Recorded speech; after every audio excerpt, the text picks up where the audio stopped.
Loss అయ్యి గతం మర్చిపోయారని మీరంటున్నారు. మరి గతం మర్చిపోతే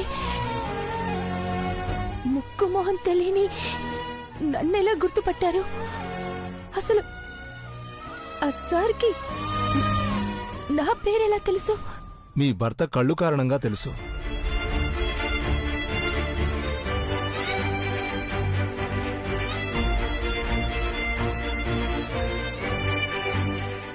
మీరేమంటున్నారో నాకు అర్థం కావట్లేదు డాక్టర్.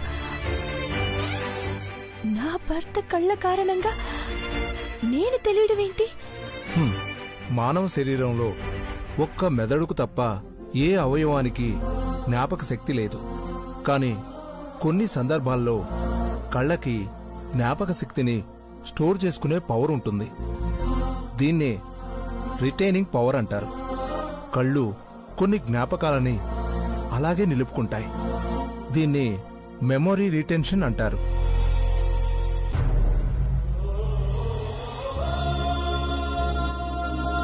ప్రమాదం జరిగిన సమయంలో మీ రూపం, మీ పేరు మీ ఆయన కళ్ళల్లో అలాగే నిలిచిపోయింది. ఆ కళ్ళని విశాల్ గారికి పెట్టడంతో ఆ కళ్ళకున్న మెమొరీ ద్వారా మిమ్మల్ని గుర్తుపట్టారు. అందుకే విశాల్ గారు మిమ్మల్ని తన భార్య అని అనుకుంటున్నారు.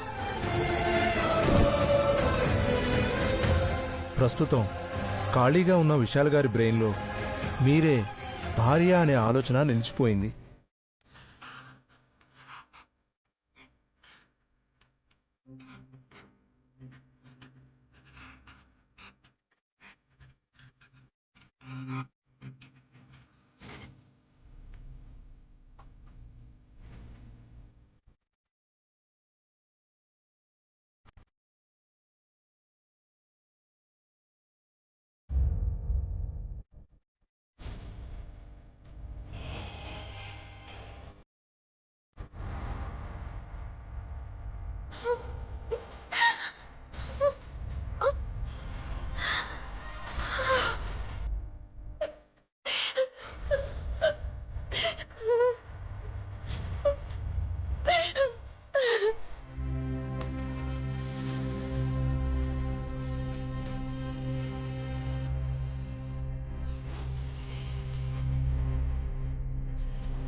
ప్లీజ్ ఏడవకండి. ప్రస్తుతం నాకు మిగిలింది ఈ కన్నీళ్ళే. మీరలా భయపడాల్సిన అవసరం లేదు. భయం కాదు డాక్టర్ గారు, భరించలేని బాధ. ఆయన ఎప్పుడెప్పుడు కళ్ళు తెరుస్తారా, నన్ను ఎప్పుడెప్పుడు చూస్తారా అని ఎంతగానో ఎదురు చూశాను. కానీ నా ఎదురు చూపులన్నీ ఇలా కన్నీళ్ళలా మారిపోయాయి. మరి మనసులో బాధ, కళ్ళల్లో దుఃఖం లేకుండా ఎలా ఉంటుంది డాక్టర్ గారు? ఈ ప్రాబ్లం విశాల్ గారికి శాశ్వతంగా ఉండదు. ఏదో ఒకరోజు గతం తప్పకుండా గుర్తొస్తుంది. అవునా డాక్టర్ గారు? ఎప్పట్లోగా గతం గుర్తొస్తుంది? గంటలవచ్చు, రోజులవచ్చు, లేదా నెలలవచ్చు. కానీ తప్పకుండా గతం తిరిగొస్తుంది. ఇందులో ఎలాంటి అనుమానం లేదు. కాకపోతే తనంతట తనకే గతం గుర్తుకు రావాలి. అంతే తప్ప మీరెట్టి పరిస్థితుల్లోనూ గతం గుర్తు చేయడానికి వీల్లేదు. ఒకవేళ గుర్తు చేస్తే ఏమవుతుంది డాక్టర్ గారు? శాశ్వతంగా చూపు పోతుంది.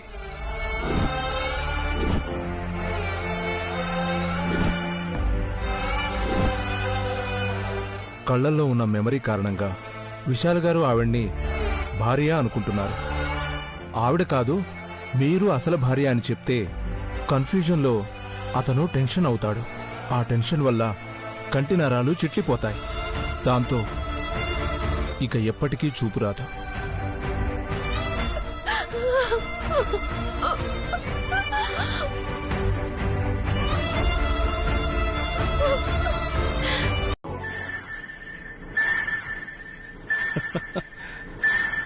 ఆంటీ తను చెప్పేది నిజమా? అవును జాస్మిన్, విశాల్కి చూపొచ్చింది కానీ యాక్సిడెంట్ దెబ్బకి మెమరీ మొత్తం పోయింది. వాడి బ్రెయిన్ ఇప్పుడు తెల్ల కాగితం. వేరే అమ్మాయిని భార్య అని అంటున్నాడే తప్ప ఆ నైని ఎవరో వాడికి గుర్తులేదు.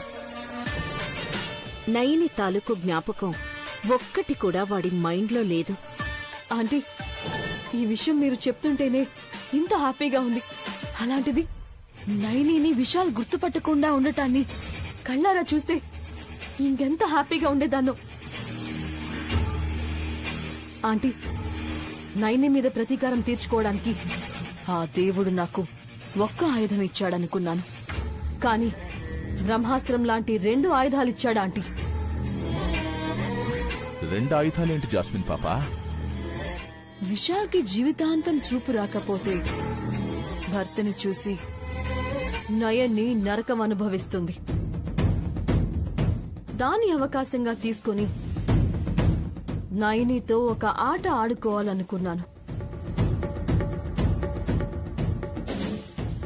కాని ఇప్పుడు అసలు విశాల్ నయనిని భార్యగానే గుర్తుపట్టకపోతే నయనికి అంతకంటే నరకం మరొకటి ఉండదు. నయనికి ఇంకా తట్టుకోలేని, భరించలేనిది మరింత నరకం ఏంటో తెలుసా? తన ముందు విశాల్ ఇంకో అమ్మాయిని భార్య అని పిలవడం.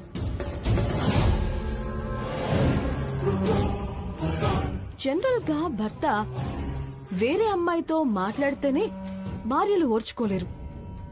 అలాంటిది తన ముందు మరో అమ్మాయిని భార్యగా చూస్తూ ఉంటే అది నయనికి గుండె పగిలిపోయే చిత్రవద. అవును జాస్మిన్, మేమందరం అమ్మ, నాన్న, తమ్ముడు, మరదళ్ళు అంటూ విశాల్కి చెప్పి పరిచయం చేసుకోగలిగాం. కానీ భార్య అని చెప్పి పరిచయం చేసుకునే అవకాశం నైనికి లేదు.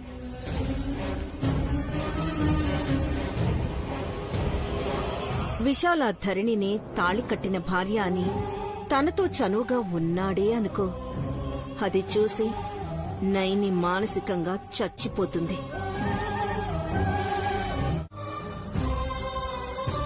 నా కొడుకు వేరే అమ్మాయిని తన భార్యగా ఊహించుకుంటుంటేనే నేను తట్టుకోలేకపోతున్నానే. తాళి కట్టిన భార్యవి మరి ఎలా భరించగలుగుతున్నావు తల్లి? ఇంత పెద్ద త్యాగానికి ఎలా సిద్ధపడ్డావమ్మా? అయ్యగారు, మా ఆయన బంగారం. ఒక్క మాటలో చెప్పాలంటే శ్రీరామచంద్రుడు. ఆయనకి పెట్టిన కళ్ళకి వేరే అమ్మాయి జ్ఞాపకం ఉండడం వల్ల ఆయన అలా అంటున్నారే తప్ప కలలో కూడా మరో అమ్మాయి గురించి ఆలోచించరు. అన్నిటికీ మించి నేనంటే ఆయనకి ప్రాణం.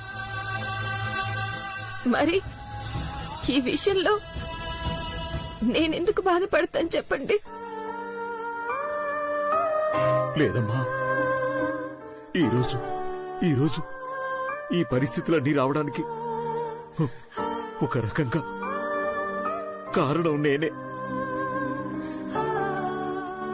ఆస్తిని ఆ తిలోత్తమ ఎక్కడ తన గుప్పెట్లో పెట్టుకుంటుందోనన్న భయంతో నీ పేరు మీద రాశానమ్మా.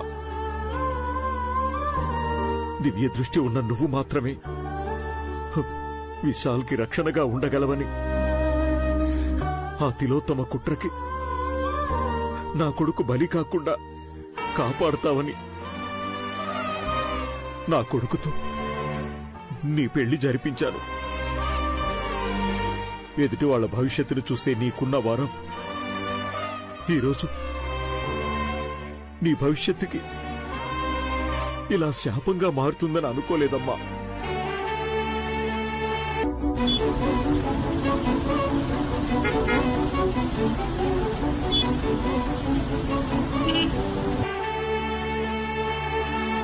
నా కొడుకనే స్వార్థం గురించి ఆలోచించి నీ గొంతు కోసానేమో అనిపిస్తోందమ్మా. అయ్యో లేదయ్య గారు, దేవుళ్ళలాంటి భర్తని నాకు వరంగా ఇచ్చారు. ఆయనకి నేనేమి కాకముందే రక్షణగా ఉండి కంటికి రెప్పలా కాపాడుకున్నాను. ఇప్పుడు నేను ఆయన తాళి కట్టిన భార్యని. మరి భార్యగా నా భర్త మీద నాకు ఇంకెంత బాధ్యత ఉంది?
జ్ఞాపకాలను దాచుకుంటే ప్రతి క్షణం చూసి ఆనందపడతాం. అదే దూరం చేసుకుంటే జీవితకాలం బాధపడతాం. ఇన్నాళ్ళు ఆనందాన్ని అందించిన ఈ జ్ఞాపకాలు గోడల మీద నుంచి దూరం అవుతున్నాయి. గుండెల్లో అగ్ని పర్వతంలా మారిపోతున్నాయి. ఈ బాధ నేను ఎన్నాళ్ళు భరించాలో.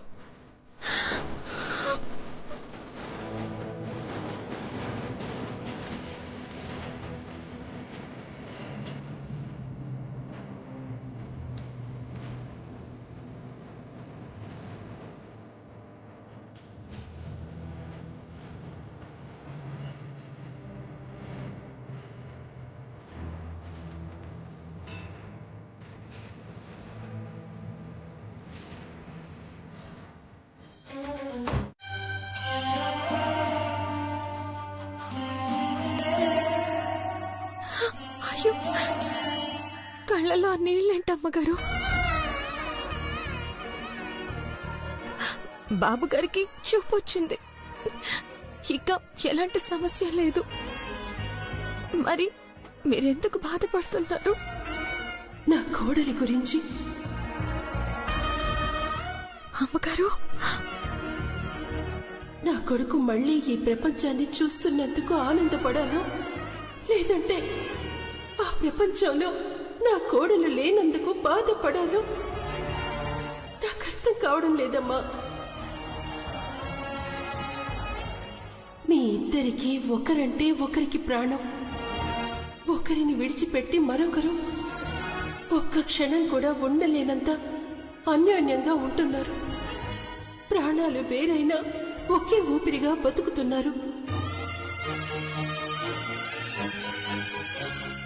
అలాంటిది నిన్నటిదాకా ప్రాణానికి ప్రాణంగా ఉన్న భర్త ముందు ఈ రోజు నుంచి ఎవరో ముక్కు ముఖం తెలియదల్లా ఉండటం అంటే నీ మనసు ఎంత కుమిలిపోతుందో నాకు అర్థమవుతుందమ్మా. భవిష్యత్తు మీద నమ్మకంతో ఉన్నానమ్మగారు. ఆయనలోంచి నా జ్ఞాపకాలు దూరం అయి ఉండొచ్చు, కానీ ఆయన మనసులో నేనెప్పటికీ పదిలంగానే ఉంటాను. అదే నా ధైర్యం, అదే నా నమ్మకం అమ్మగారు.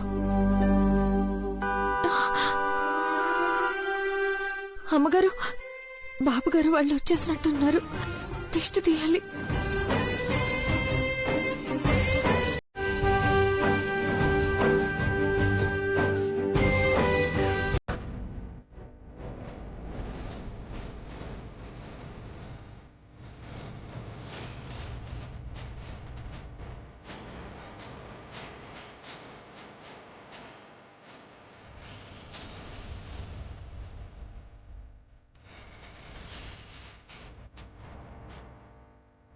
కూర్చో విశాల్, కూర్చో.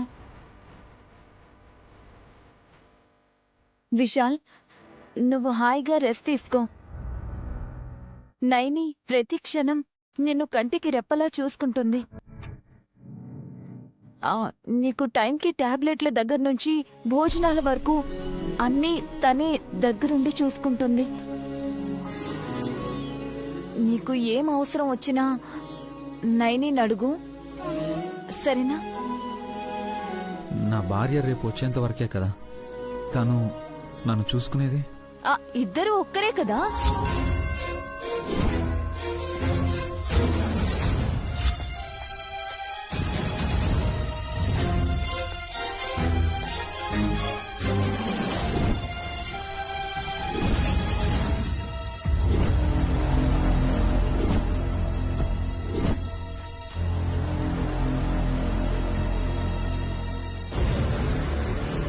ఏంటి వదినా, ఏమన్నావు? అంటే మీ భార్య గారు మిమ్మల్ని చూసుకున్నంత జాగ్రత్తగా నేను కూడా చూసుకుంటాను అని, ఇద్దరం మిమ్మల్ని ఒకే విధంగా చూసుకుంటామని అంటున్నారు, అంతే. అవును విశాల్, నేను చెప్పింది అదే. ఓ అవునా?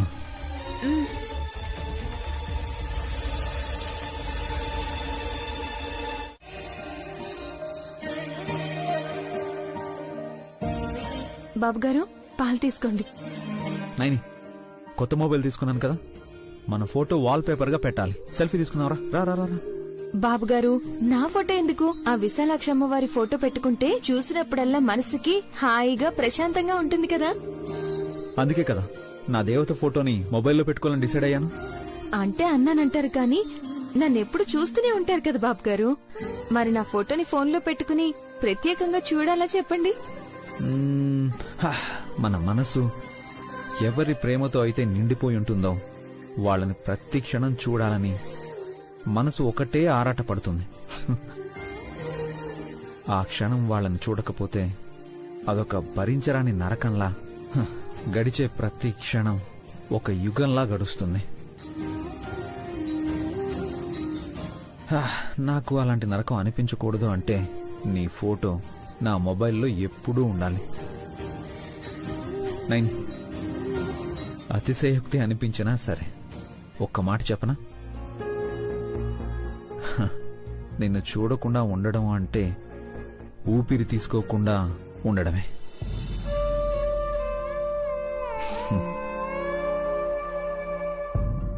రా, స్మైల్.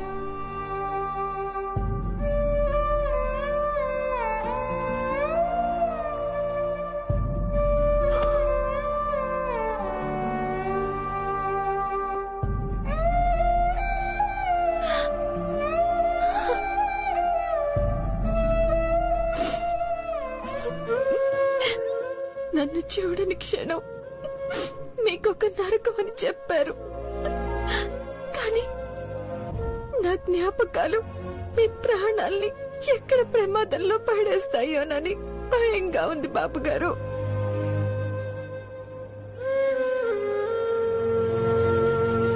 మన తాలూకు ప్రతి అందమైన జ్ఞాపకాన్ని ఇలా చెరిపేసుకుంటూ వెళ్తుంటే నిజంగానే ఊపిరాగిపోయినంత బాధగా ఉంది బాబుగారు.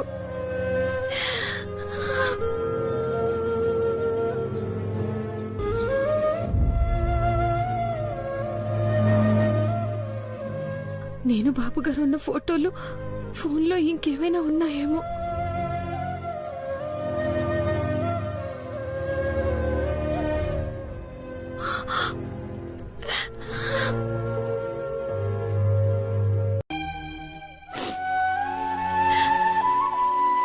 చెల్లి, విశాల్ భోంచేశాడా? లేదమ్మగారు, వద్దని చెప్పారు. ఏం చెల్లి, తినాలని లేదంట? కాదమ్మగారు, తన భార్యని కళ్ళారా చూసేదాకా భోజనం చేయరట. ఆ దేవుడు మీ జీవితాలతో ఎందుకిలా ఆడుకుంటున్నాడో అర్థం కావట్లేదు చెల్లి. భార్యని చూడాలని విశాల్ అల్లాడిపోతుంటే నువ్వు బాధపడ్డం తప్ప నువ్వే తన భార్యవని చెప్పుకోలేకపోతున్నావు. తను కలవరిస్తున్న భార్య తన కళ్ళెదురుగానే ఉందని విశాల్ గుర్తించలేడు. నీ బాధని పరిస్థితిని చూస్తుంటే నా గుండె తరుక్కుపోతుంది చెల్లి. బాబుగారి పరిస్థితిని చూస్తుంటే ప్రాణం వెలవెల్లాడిపోతుంది. ఆ అమ్మాయి గారి గురించి ఆయనకి ఎలా చెప్పాలో అర్థం కావట్లేదు. ఒకవేళ నేనే భార్యనన్న విషయం తెలిస్తే బాబుగారి మెదడు తట్టుకోగలదో లేదో అన్న భయం. ఆయన ఫోన్లో మా ఫోటోలు ఎక్కడ చూసేస్తారో అని ఎంత భయపడిపోయానో. చెల్లి, ఫోటోలంటే గుర్తొచ్చింది. గోడల మీదున్న ఫోటోలన్నీ కనిపించకుండా దాచిపెట్టావు కదా, వాటితో పాటు నేను మీకోసం ఫ్రేమ్ కట్టించిన ఫోటోని కూడా దాచిపెట్టావు కదా. అసలు ఇంట్లో ఏం జరుగుతుందో నాకు అర్థం కావడం లేదు. నేను నా భార్య కలిసున్న ఫోటో ఇంట్లో ఉంచొద్దని నేనెందుకు చెప్పానో అసలు నాకే అర్థం కావడం లేదు. మేం కలుసున్న ఫోటో లేకపోతే లేకపోయింది, కనీసం తను సోలోగా ఉన్న ఫోటో అయినా ఉండాలి కదా. అది కూడా లేకపోవడం ఏంటి?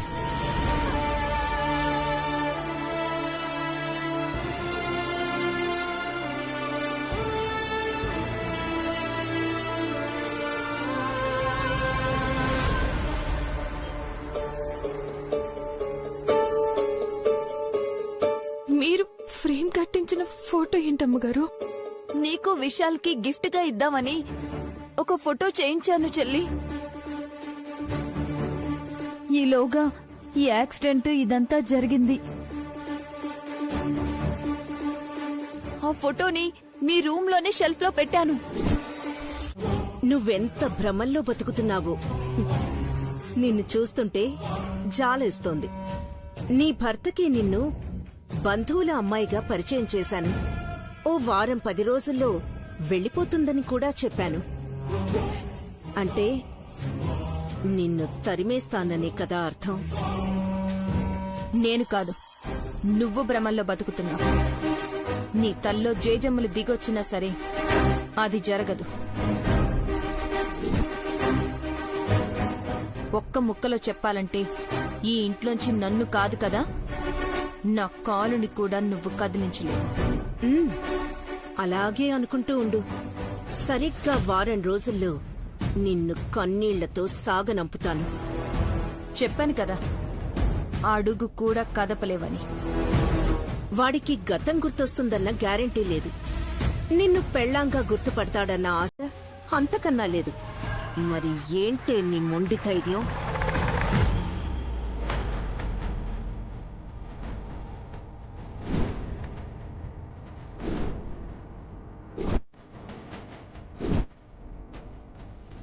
అగ్ని సాక్షిగా ముడిపడిన మా పవిత్ర బంధం. ఈ బంధం ముడిపడినంత తేలిక కాదు. విడిపోవడం, నీలాంటి వాళ్ళు విడగొట్టడం.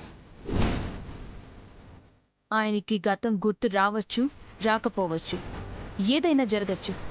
కానీ మనస వాచ కర్మణ మేమిద్దరం భార్యాభర్తలం. అందుకు ఈ 3 ముళ్ళే సజీవ సాక్షి. అగ్ని సాక్షిగా ఆయనకి భార్యనయ్యాను. ఈ కట్టె అగ్నిలో కలిసిపోయేంత వరకు భార్యగా బాబుగారి పక్కనే ఉంటాను.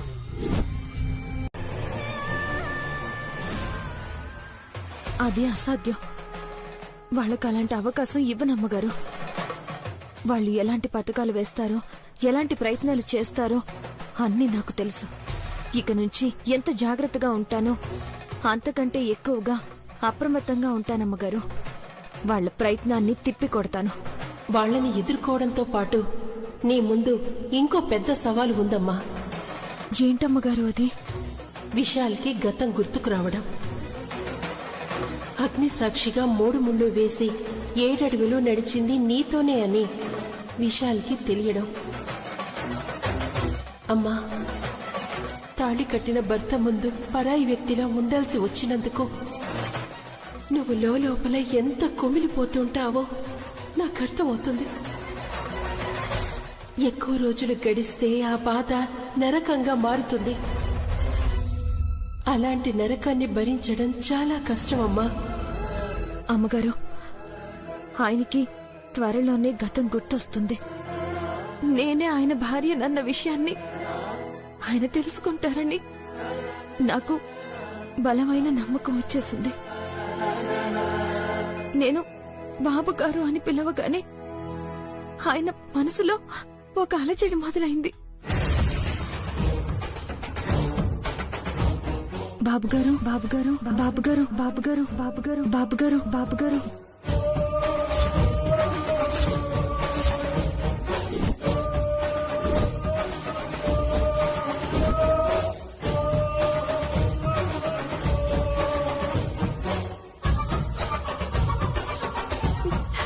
ఈ బాబుగారు అనే పిలుపు నా మనసులో బాగా గుర్తుండిపోయినట్టు అనిపించిందని ఆయన నాతో అన్నారు.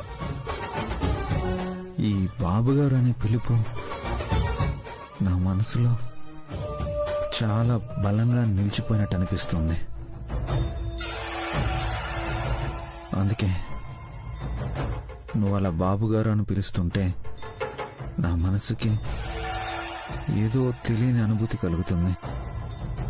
అలాగే నా చేతి స్పర్శ తాకగానే ఆయన మనసుని గుర్తురాని జ్ఞాపకాలు చుట్టుముట్టాయి.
ఏంటి బాబుగారు అలా చూస్తున్నారు? నైని, నీ చేతుల్లో ఏదో మ్యాజిక్ ఉంది. ఈ ముగ్గు నీ అంత అందంగా ఉంది తెలుసా? నువ్వు నవ్వితే ఎంత స్వచ్ఛంగా ఉంటుందో ఈ ముగ్గు కూడా నీ నవ్వంత స్వచ్ఛంగా ఉంది. అందుకే నీ నవ్వును చూసినప్పుడు నేను ఎలాగైతే మైమరిచిపోతానో ఈ ముగ్గును చూసి కూడా అలాగే మైమరిచిపోతున్నాను. నైని, రోజు ఇదే ముగ్గు పెట్టు, ఓకేనా? అయ్యో, రోజు ఒకటే ముగ్గెందుకు బాబుగారు? నాకు బోలెడని ముగ్గులొచ్చు. ఈ భూమి మీద చాలా అద్భుతాలున్నాయి, కానీ మన మనసుకి కొన్నే నచ్చుతాయి. అవి మన మనసులో అందమైన జ్ఞాపకాలుగా అలాగే గుర్తుండిపోతాయి, అచ్చం ఈ ముగ్గులాగే.